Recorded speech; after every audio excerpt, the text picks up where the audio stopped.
The alarm bells echoed through the galactic council chambers, their piercing sound cutting through the usual diplomatic chatter. Ambassador Zektar of the Vrilon Empire clutched his communication device with 4 trembling hands, his purple skin turning pale as the message played for the 3rd time. Confirmed detection of void hunters in Sector 7 Alpha. Estimated fleet size, 12,000 vessels. Trajectory, directly toward inhabited systems. The council chamber fell silent. Even the usually chattering Pixari delegates stopped their constant humming. Every species present knew what this meant. The void hunters had returned after 50 years of silence, and they were heading straight for the most populated region of the galaxy.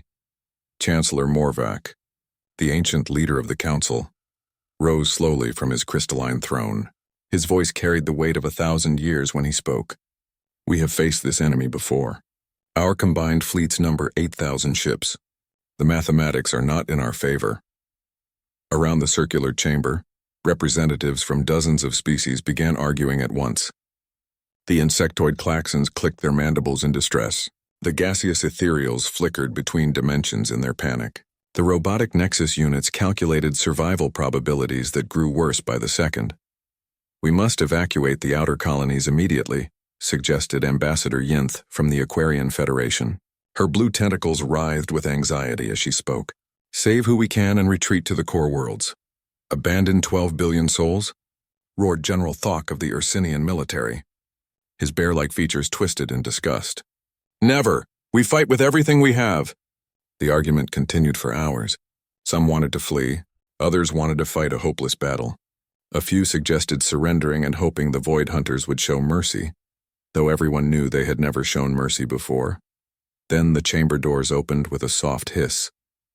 The arguing stopped immediately as every eye turned toward the entrance. A single human walked in, wearing the simple blue uniform of Earth's diplomatic corps. Ambassador Sarah Chen moved with calm confidence, her dark hair pulled back in a practical ponytail, her brown eyes taking in the chaotic scene. We received your emergency broadcast, she said, her voice cutting through the silence. We came as soon as we could. Chancellor Morvac's ancient face showed confusion. Ambassador Chen, while we appreciate Earth's willingness to help, this crisis requires military solutions beyond your capabilities. Humanity has been part of our alliance for only 20 years. Your fleet consists of merely 300 ships. Sarah smiled, and something in that expression made several aliens step backward. With respect, Chancellor, I think you're underestimating us. We've analyzed the situation during our journey here. The Void Hunters are indeed a serious threat, but they're not invincible. Not invincible? General Thok laughed bitterly. They destroyed the Corvan Empire in 3 days. They wiped out the entire Zealith species without losing a single ship. They are death itself made manifest. They're advanced, yes, Sarah agreed calmly. But they follow predictable patterns. They've never faced an opponent who thinks differently than every other species in this galaxy. They've never faced humans. The chamber erupted in shocked murmurs. Ambassador Zektar's forearms waved frantically. Surely you're not suggesting that humanity can succeed where the combined might of our oldest civilizations has failed. Sarah Chen's smile grew wider. She touched the communication device on her collar and spoke clearly. This is Ambassador Chen to Earth Command. You can proceed with the plan. Chancellor Morvac leaned forward on his throne. What plan? Ambassador, what are you talking about? Simple, Sarah replied, her voice carrying a strange confidence that made even the bravest aliens feel uneasy. We've got this. The massive view screen at the front of the chamber activated, showing the tactical display of Sector 7 Alpha. The red dots representing the Void Hunter fleet continued their relentless advance toward the populated systems, but now new blue dots began appearing on the screen. Not hundreds of dots, thousands, impossible, whispered the Nexus unit designated as Calculator, Prime. Our sensors show no human fleet of that size in the region. Sarah's eyes gleamed with something that made ancient predator instincts stir in every alien present. That's because they weren't there a few minutes ago. Humanity has some advantages we haven't shared with the Council yet. We've been preparing for a threat like this since we joined the Alliance. The blue dots on the screen continued multiplying. Soon they outnumbered even the massive Void Hunter fleet. The impossible was happening right before their eyes, and not a single alien in the chamber could understand how. Ambassador. Chancellor Morvac's voice carried a tremor of something between hope and fear. How many ships does humanity actually possess? Sarah Chen looked around the chamber at the gathered representatives of species that had ruled the galaxy for millennia. Her smile was predatory now, carrying the weight of a species that had clawed its way to the top of their planet's food chain through pure determination and refusal to give up. Enough, she said simply. The Galactic Council chamber transformed into chaos as the tactical display continued, showing impossible numbers. Ships materialized out of empty space, their signatures unlike anything in the known databases. The assembled aliens watched in stunned silence as humanity's true fleet revealed itself. "This violates every treaty we have," stammered Ambassador Zektar, his purple skin now completely white with shock. "No member species is allowed to maintain hidden military assets of this magnitude." Sarah Chen remained calm, her hands clasped behind her back as she watched the display. Actually, if you read Section 847 of the membership agreement, it specifically allows for defensive preparations that don't threaten other alliance members. We've been very careful to follow the letter of the law.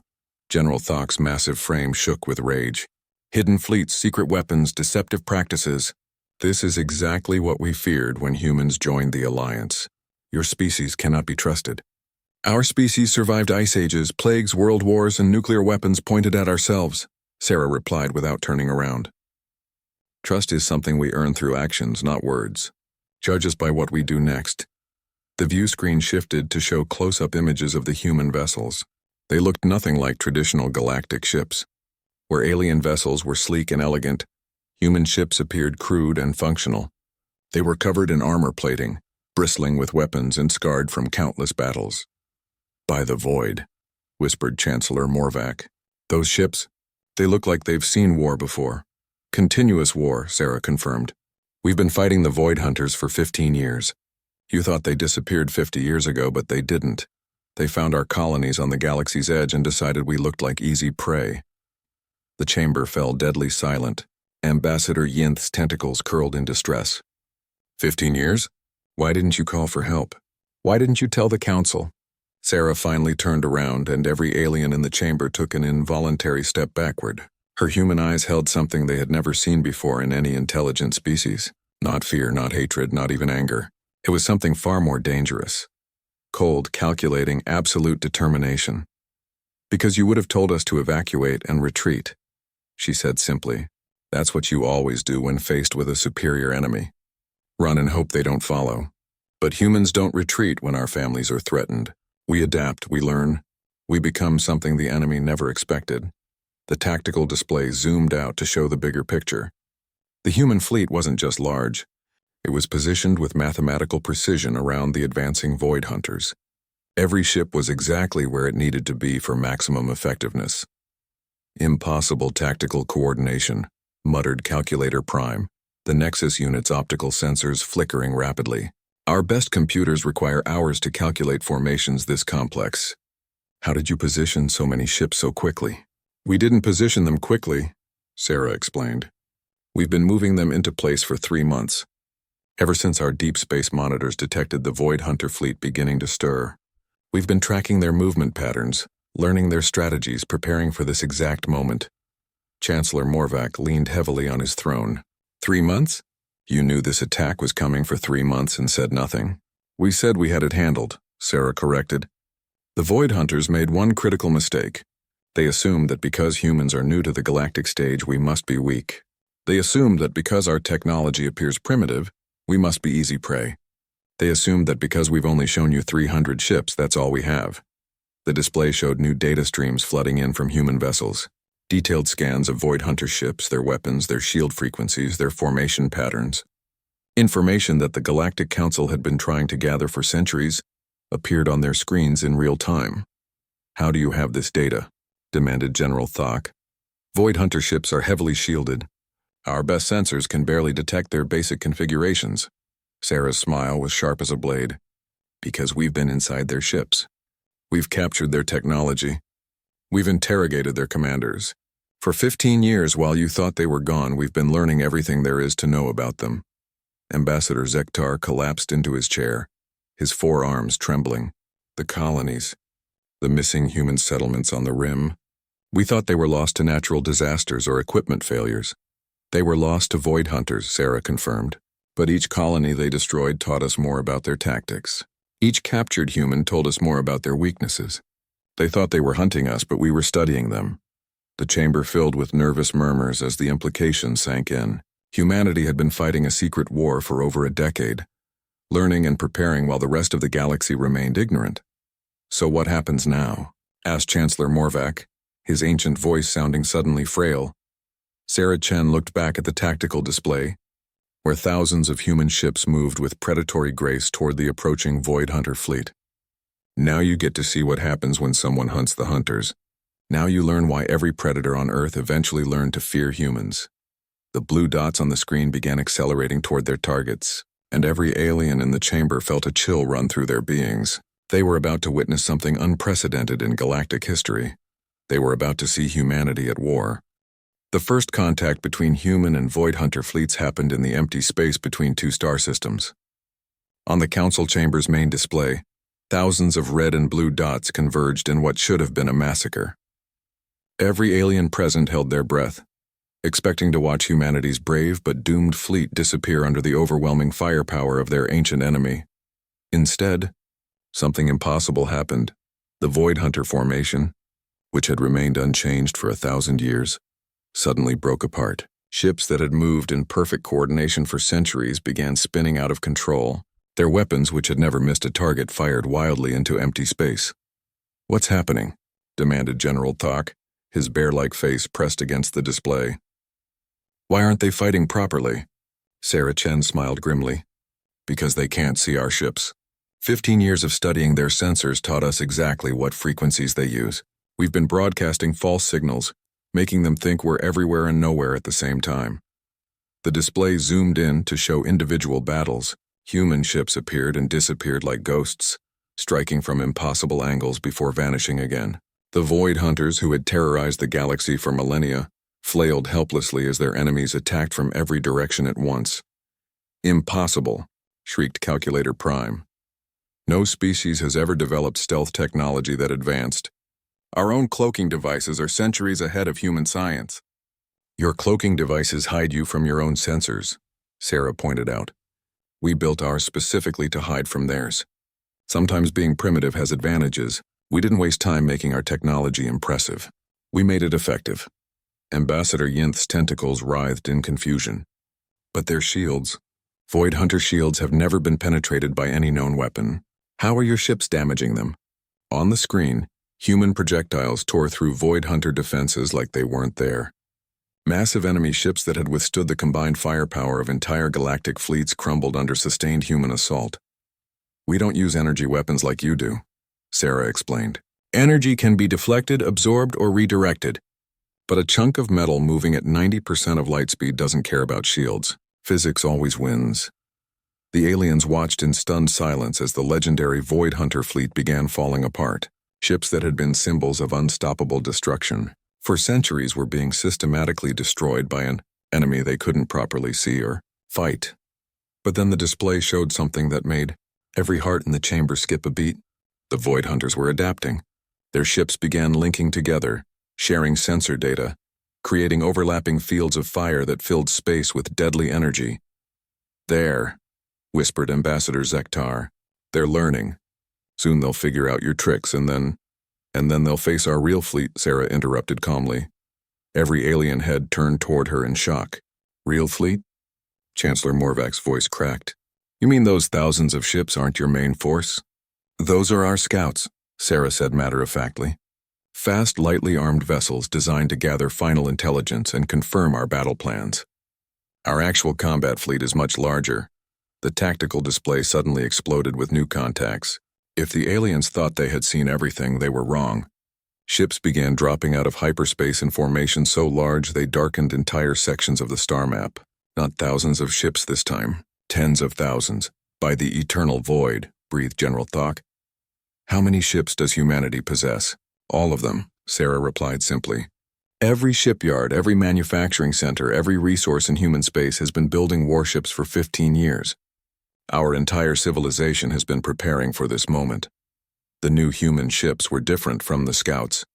These were massive, heavily armored vessels that looked like they had been built for one purpose: destroying everything in their path. They moved with the coordination of a single organism, each ship perfectly positioned to support the others.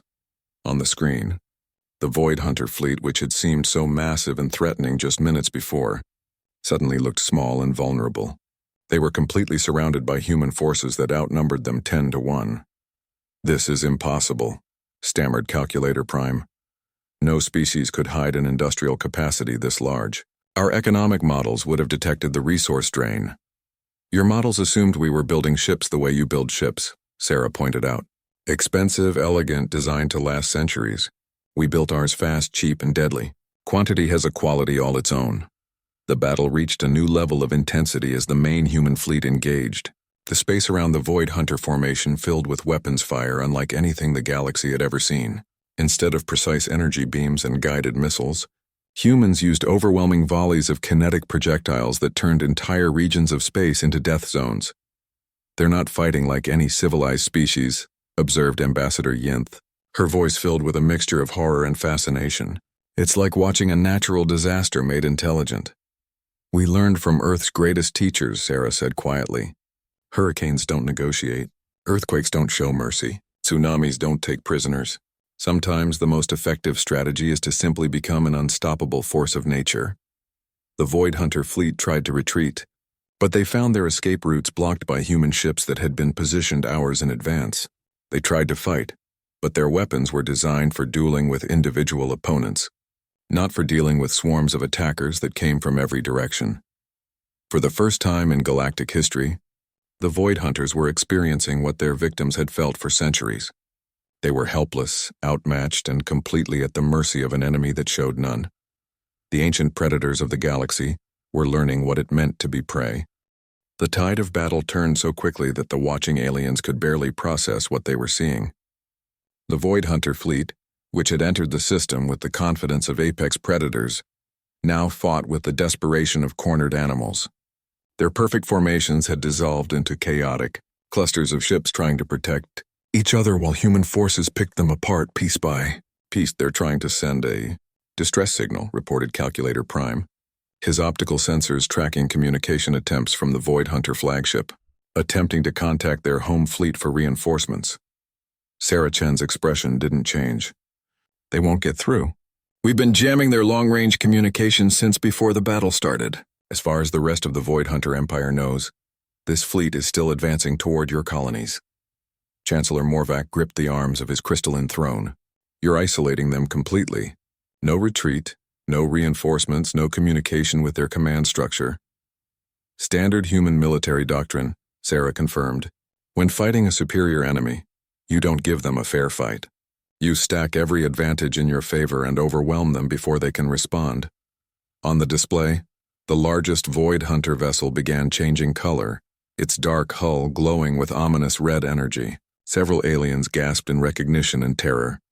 "The Harvester Protocol," whispered Ambassador Zektar, his forearms shaking. "They're preparing to detonate their core. The explosion will destroy everything within 3-star systems." The chamber erupted in panic. The Harvester Protocol was the Void Hunter's final weapon, a suicide attack that had wiped out entire civilizations rather than let them escape. "The energy release from a single capital ship could sterilize dozens of worlds. Evacuate the colonies," shouted General Thok. "Get every civilian ship moving away from the battle zone." But Sarah remained calm even as the Void Hunter flagship's glow intensified. "No evacuation necessary. We expected this." "Expected?" Chancellor Morvac's ancient voice cracked. "How do you expect to survive a Harvester detonation?" "By not letting it happen," Sarah replied simply. On the screen, human ships began moving in a pattern none of the aliens recognized. Instead of fleeing from the charging Void Hunter vessel, they formed a tight sphere around it. Thousands of ships positioned themselves at precise distances, their weapons aimed not at the enemy ship, but at specific points in space around it. "What are they doing?" demanded Ambassador Yinth, her tentacles writhing in confusion. "Creating a containment field," Sarah explained. 15 years of studying Void Hunter technology taught us exactly how their cores work. The Harvester Protocol requires the energy to expand outward in a specific pattern. Disrupt that pattern and the explosion collapses back on itself. The human ships began firing, but not at their target. Instead, They filled the space around the Void Hunter flagship with precisely timed energy pulses that created overlapping interference patterns. The charging weapon, designed to be unstoppable, found itself trapped in a cage of contradictory forces. Impossible, breathed Calculator Prime. The mathematical precision required. Our best computers couldn't calculate those trajectories in real time. Your computers aren't linked to human minds, Sarah pointed out. We don't just calculate solutions. We feel them.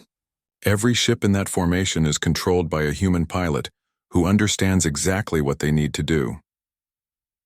The Void Hunter flagship's glow reached critical intensity, and then something unprecedented happened. Instead of exploding outward in the universe-ending blast that had destroyed countless civilizations, the energy turned inward. The massive ship simply collapsed into itself, creating a brief star that burned out in seconds. The remaining Void Hunter vessels stopped fighting, their weapons powered down. Their engines went silent. For the first time in recorded galactic history, the terror of the Void had surrendered. They're requesting terms, reported the communication officer, his voice filled with disbelief. The Void Hunters are asking for mercy. The aliens in the council chamber stared at the display in stunned silence. Species that had ruled through fear for millennia were begging for their lives. The impossible had become reality. What do we do with them? Asked General Thok, his military mind struggling to process the concept of Void Hunter prisoners. Sarah's expression remained cold and calculating. That depends on them. We've prepared holding facilities that can contain their ships. They'll be interrogated, studied, and judged for their crimes against the galaxy. Some might earn the right to live. Others won't. Judged? Ambassador Zektar's voice was barely a whisper. You're planning to put the Void Hunters on trial? They've committed genocide against hundreds of species, Sarah replied matter-of-factly. Justice delayed is not justice denied. Every civilization they destroyed deserves to have their voices heard in the final judgment. Chancellor Morvac leaned forward, his ancient eyes studying the human ambassador with new understanding. And if they refuse to surrender? If they choose to fight to the last ship? Sarah's smile was sharp and final. Then they'll discover that humans can be even more thorough than they were. We've learned from the best teachers in the galaxy. We know how to make sure a threat never returns. The great display showed the aftermath of the battle. Void Hunter ships drifting powerless in space, surrounded by human vessels that waited with predatory patience. The ancient nightmare of the galaxy had been reduced to helpless prisoners in less than 6 hours. How? Whispered Chancellor Morvac. How did you accomplish what entire galactic alliances could never do? Sarah Chen looked around the chamber at the assembled representatives of species that had ruled the galaxy for thousands of years. Her expression held neither triumph nor cruelty, just the quiet satisfaction of a job well done. Because when something threatens our families, humans don't just fight back, she said simply. We make sure it never threatens anyone ever again. In the days following the battle, the Galactic Council chambers became a very different place. The same aliens who had argued about evacuation and surrender now sat in uncomfortable silence, watching reports flood in from across the galaxy. Human fleets were appearing everywhere, revealing the true scope of their hidden empire. 67 star systems, reported Calculator Prime, his optical sensors dim with shock. Humanity controls 67 star systems, all previously thought to be uninhabited or too dangerous for colonization. Chancellor Morvac studied the updated star charts with growing amazement. The radiation zones around dying stars, the asteroid fields we deemed too chaotic for navigation, the systems with unstable gravity wells. You colonized them all? Sarah Chen nodded calmly. Other species saw obstacles. We saw opportunities. Radiation that kills most life forms is just another engineering challenge. Unstable gravity makes excellent natural defenses. Asteroid fields provide unlimited raw materials for shipbuilding. Ambassador Yinth's tentacles curled nervously. But the resource requirements, the logistics of supporting populations in such hostile environments. Our economists calculated it would be impossible. Your economists never lived through an ice age, Sarah replied. Humans have thrived in impossible conditions before. We just applied the same principles on a galactic scale. The main display showed real-time feeds from human colonies that had been hidden for decades. Massive industrial complexes built inside hollowed-out asteroids, cities powered by radiation from dying stars, shipyards that stretched across entire solar systems, churning out vessels by the thousands. "This changes everything," whispered General Thok, his military mind reeling from the implications. "Humanity isn't just a member of the Galactic Alliance. You're potentially the most powerful single species in known space." "Potentially?" Sarah raised an eyebrow. "General, we just destroyed the Void Hunter fleet without losing a single ship. Our industrial capacity exceeds the combined output of the 10 largest galactic civilizations. At what point do we stop being potentially powerful?" The question hung in the air like a challenge. Every alien in the chamber understood what she was really asking. The balance of power in the galaxy had shifted completely, and they were all trying to figure out what that meant for their own civilizations. Ambassador Zektar leaned forward, his purple skin still pale from shock. "What do you want from us? What are humanity's demands now that you've demonstrated your capabilities?" Sarah's expression softened slightly. "The same thing we wanted when we joined the Alliance. Peace, trade, and cooperation. We didn't reveal our true capabilities to conquer you. We revealed them to protect you." "Protect us?" Chancellor Morvac's ancient voice carried a note of suspicion. "From what?" "The Void Hunters are defeated." "The Void Hunters were just the beginning," Sarah said quietly. "Our deep space monitoring stations have detected other threats moving in the dark between galaxies. Things that make the Void Hunters look like children playing with toys. We've been preparing for all of them." The chamber fell silent as the implications sank in. If humanity considered the Void Hunters to be a minor threat, what kinds of horrors were they preparing to face? "Other threats?" managed Ambassador Yinth. "What kinds of other threats?" "The kind that eat entire galaxies," Sarah replied matter-of-factly. "The kind that turn stars into weapons. The kind that harvest civilizations like crops. We've been tracking their movements for years, calculating when they'll arrive, preparing defenses." Calculator Prime's optical sensors flickered rapidly. "You're suggesting there are entities more dangerous than the Void Hunters? Entities capable of galactic-scale destruction?" "Not suggesting, stating." Sarah activated a new display that showed long-range sensor data spanning millions of light-years. 3 separate swarms, each larger than anything in our galaxy, moving through intergalactic space. "The fastest will arrive in approximately 200 years. The aliens stared at the display in horror. The approaching entities were vast beyond comprehension, leaving trails of dead galaxies in their wake. Each one represented an extinction-level threat to every form of life they had ever known. 200 years, breathed General Thok. "That's not enough time to prepare defenses against something like that." "It's not enough time for you to prepare," Sarah corrected. "It's plenty of time for us. We've been building our military infrastructure for 15 years and we're just getting started. By the time those swarms arrive, they'll find a galaxy that's ready for them." Chancellor Morvac struggled to process what he was hearing. "You're planning to defend the entire galaxy? Not just human space, but all of it?" "Every inhabited world, every sentient species, every form of life worth preserving," Sarah confirmed. "That's what the Alliance means to us. We don't abandon our neighbors when things get difficult." The display shifted to show humanity's expansion plans. New colonies, new shipyards, new defensive installations spreading across the galaxy in a carefully coordinated pattern. It wasn't conquest they were watching, but the largest construction project in galactic history.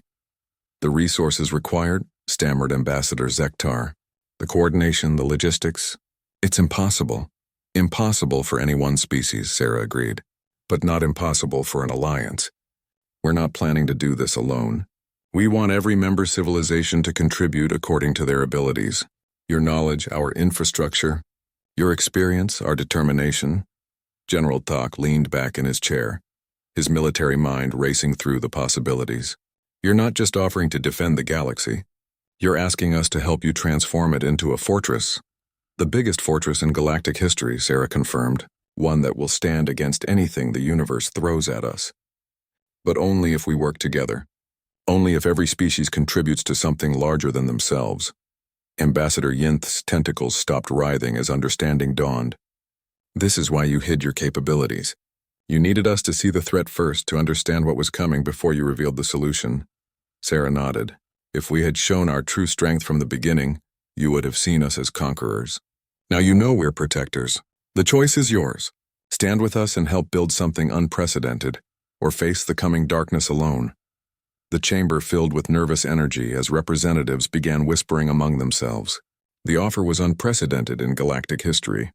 Not conquest or subjugation, but partnership in the face of ultimate extinction. Chancellor Morvac rose slowly from his throne, his ancient voice carrying the weight of decision. What you're proposing would require trust beyond anything our civilizations have ever attempted. Complete cooperation, shared resources, unified command structure. The alternative is extinction, Sarah replied simply. Sometimes the choice is easy. 6 months after the Void Hunter defeat, the galaxy looked like a completely different place. What had once been a loose alliance of trading partners had transformed into the most ambitious construction project in cosmic history.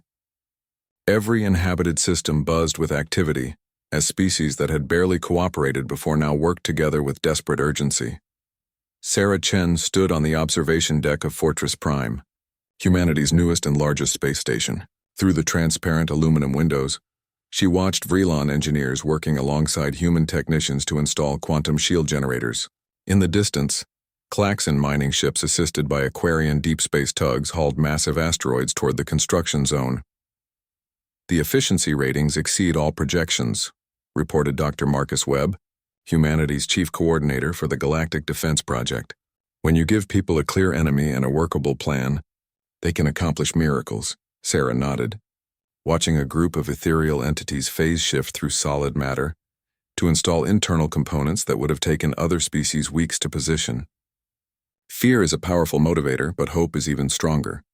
They're not just building defenses, they're building a future. The communication system chimed with an incoming priority message. Chancellor Morvac's ancient face appeared on the screen, his expression mixing exhaustion with amazement. Ambassador Chen, I'm calling to report on the latest construction milestones. The Nexus units have completed the first phase of the early warning network. We now have sensor coverage extending 15 million light-years beyond the galactic rim. Sarah smiled. Ahead of schedule. What about the manufacturing facilities? Beyond our wildest projections, Morvac replied. The Ursinian shipyards are producing vessels at triple their previous rate using human assembly techniques. The Pixari have developed new alloys that are stronger and lighter than anything we've used before. Even the most conservative species are contributing innovations we never thought possible. Through the window, Sarah watched the latest addition to the defensive fleet taking shape. The vessel was enormous, larger than any ship ever built, its hull incorporating technology from every species in the Alliance. It represented something unprecedented, a truly collaborative effort between civilizations that had spent millennia viewing each other as competitors. Any word from the Void Hunter interrogations? She asked. Morvac's expression darkened. Disturbing intelligence. The entities you detected aren't just random destroyers. They're organized, intelligent, and they've been planning this invasion for thousands of years. The Void Hunters were apparently just advanced scouts, sent to weaken galactic defenses before the main force arrives. Sarah's calm expression didn't change, but her knuckles whitened as she gripped the railing. How long do we have? 150 years, not 200, Morvac replied grimly. They've accelerated their timeline. Whatever they detected in our galaxy, it's made them eager to arrive sooner. Dr. Webb cursed under his breath. 50 years less preparation time. That changes everything. No, Sarah said firmly. It changes nothing. We adapt the timeline and continue the work. How are the other species handling the news? Better than expected, Morvac admitted. The Klaxons have volunteered to convert their entire industrial base to defense production. The Aquarians are relocating their entire civilization to the construction zones to provide support services. Even species that have been neutral for centuries are asking how they can contribute. Through the communication link, they could hear the background noise of frantic activity in the council chambers. Every species was working at maximum capacity, pushing their capabilities beyond anything they had thought possible. There's something else, Morvac continued. We've been analyzing the technological exchanges between our species. The rate of innovation has increased exponentially. When you combine human determination with Vrylon engineering, Nexus computational power, and ethereal dimensional manipulation, we're creating technologies that none of us could have developed alone. Sarah nodded. That was always the plan. Humanity's greatest strength isn't our weapons or our ships. It's our ability to bring out the best in others. We're like a catalyst in a chemical reaction. On the display, new reports flooded in from across the galaxy. Defensive installations were being completed months ahead of schedule. Breakthrough technologies were emerging from collaborative research projects. Species that had been enemies for centuries were working side by side toward a common goal. The Zealoth remnant wants to join the Alliance, Morvac reported, referring to the survivors of a species nearly wiped out by the Void Hunters decades earlier. They're offering their expertise in defensive architecture in exchange for protection. Approved, Sarah said immediately.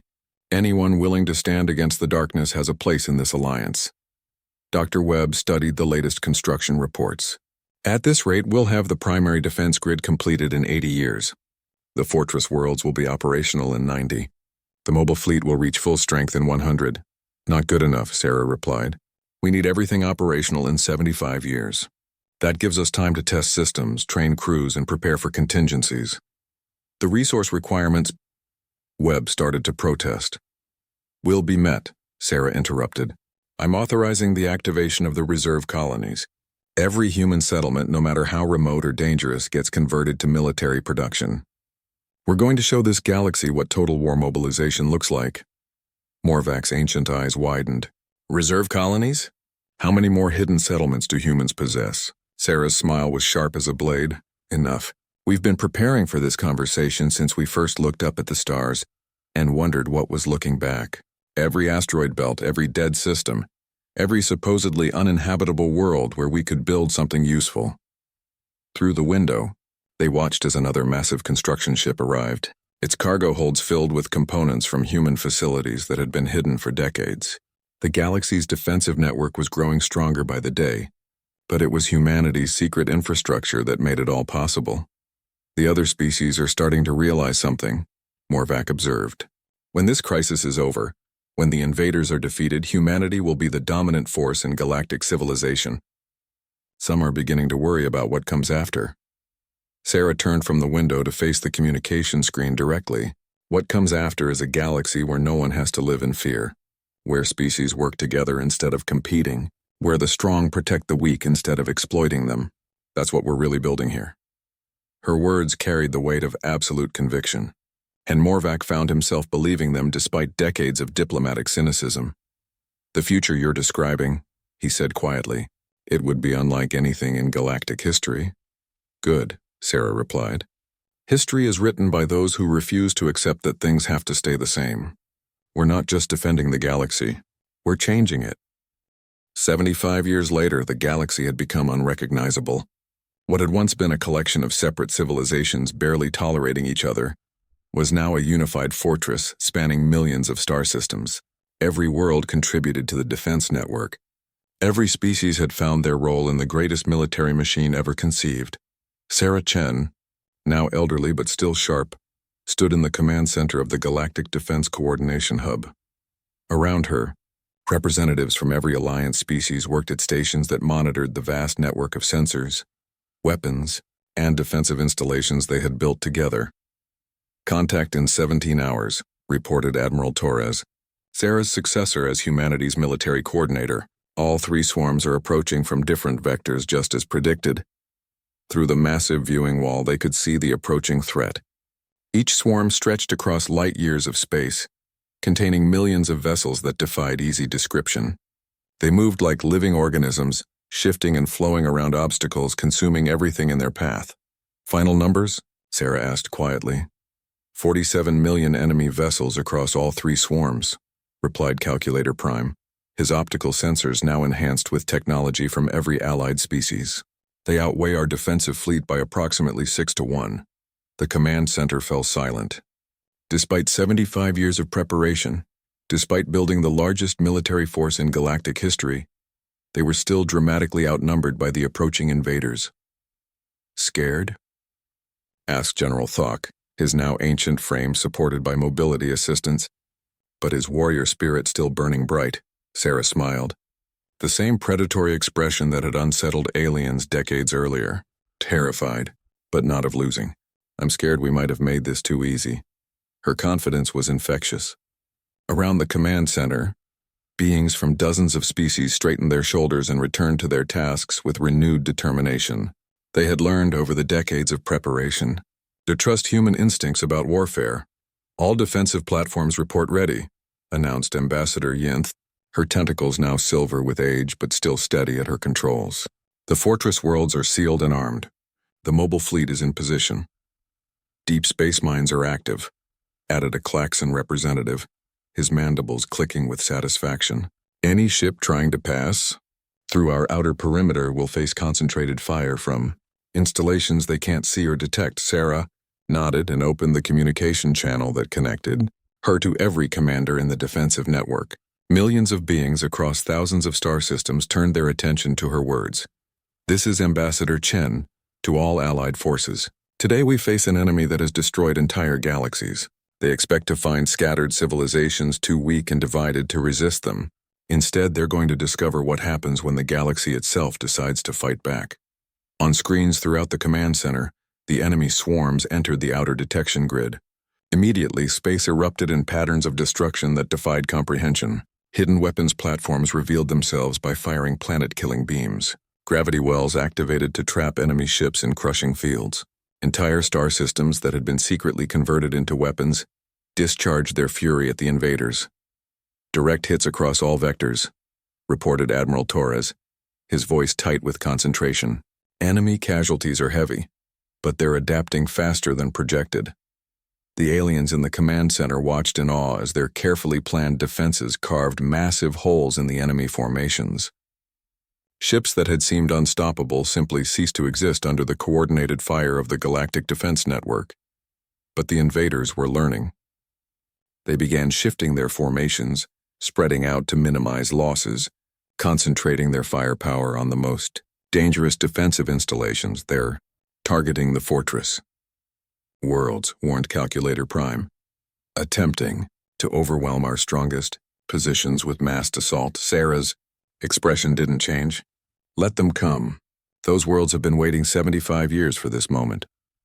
The first enemy ships to reach the fortress worlds discovered that entire planets had been converted into weapons. What appeared to be normal worlds revealed themselves as massive battle stations, their surfaces bristling with defensive systems that had been built into their very geology. Planet-scale particle accelerators coming online, reported a Nexus unit from the fortress world of Aegis Prime. Firing solution acquired. Executing planetary lance strike. Beams of energy that could crack moons reached out across interstellar space, each one guided by targeting systems that incorporated the combined genius of every allied species. Enemy capital ships that had survived the destruction of galaxies simply vaporized under the focused fire of weaponized worlds. Impossible, whispered an intercepted enemy transmission that Calculator Prime translated in real time. These are not separate civilizations. This is a single entity spanning an entire galaxy. Sarah smiled grimly. Now they're beginning to understand. The battle raged across light years of space as the most sophisticated defensive network ever created met the galaxy's greatest threat. For hours, the outcome remained uncertain as both sides deployed weapons and tactics beyond the comprehension of lesser civilizations. Then something unprecedented happened. The enemy swarms, which had never retreated in their entire existence, began to pull back. Ships that had advanced with unstoppable confidence suddenly reversed course, fleeing from defenses they couldn't overcome. They're trying to retreat, reported Admiral Torres in amazement. All three swarms are attempting to disengage and return to intergalactic space. Denied, Sarah said firmly. Long-range interdiction fields activate. Pursuit fleets launch. Nothing leaves this galaxy alive. The final phase of the battle was unlike anything in cosmic history. An entire galaxy's worth of military might pursued fleeing invaders across the void, hunting down every ship, destroying every trace of the threat that had consumed countless civilizations. When the last enemy vessel was destroyed, silence fell over the command center. Beings who had spent their entire lives preparing for this moment struggled to comprehend that it was over. Casualty reports? Sarah asked quietly. Remarkably light, Admiral Torres replied, his voice filled with wonder. Total Allied losses are less than 3% of our defensive fleet. We didn't just win. We won decisively. Chancellor Morvac, now ancient beyond measure but kept alive by medical technology from every Allied species, spoke from his life support chair. In all the galaxy's history, no force has ever achieved such complete victory against such overwhelming odds. Sarah looked around the command center at the representatives of species that had learned to work together as a single organism. Humans, Vrelons, Klaxons, Aquarians, Ethereals, Nexus units, and dozens of other races all working in perfect harmony. That's because the galaxy has never been truly united before, she said. We didn't just build a defense network. We built something new, a civilization that spans the stars, where every species contributes their unique strengths to something greater than any of us could achieve alone. Through the viewing wall, they could see the aftermath of the battle, space filled with the debris of an invasion force that had seemed unstoppable, defeated by an alliance that had seemed impossible. What happens now? Asked Ambassador Yinth. The threat is gone. The crisis that brought us together has ended. Sarah's smile was warm now, no longer predatory but genuinely hopeful. Now we prove that what we built in war can survive in peace. We explore the universe together. We share knowledge, resources, and dreams. We become something the cosmos has never seen before. She paused, looking out at the stars that no longer held any terrors for the civilizations that called them home. We become the galaxy that others will look to when the darkness comes for them. We become the light that never goes out. In the years that followed, historians would call it the unthinkable victory, not because it was impossible to achieve, but because it was impossible to imagine a galaxy working together so perfectly that extinction-level threats became manageable problems. And at the center of it all, humanity's greatest contribution wasn't their ships or their weapons. It was their absolute refusal to accept that things had to stay the way they were. They had looked at a divided galaxy and seen the potential for unity. They had faced unstoppable enemies and found ways to stop them. Most importantly, they had taught every other species something that would echo through the ages. When faced with the impossible, the correct human response was always the same: we've got this.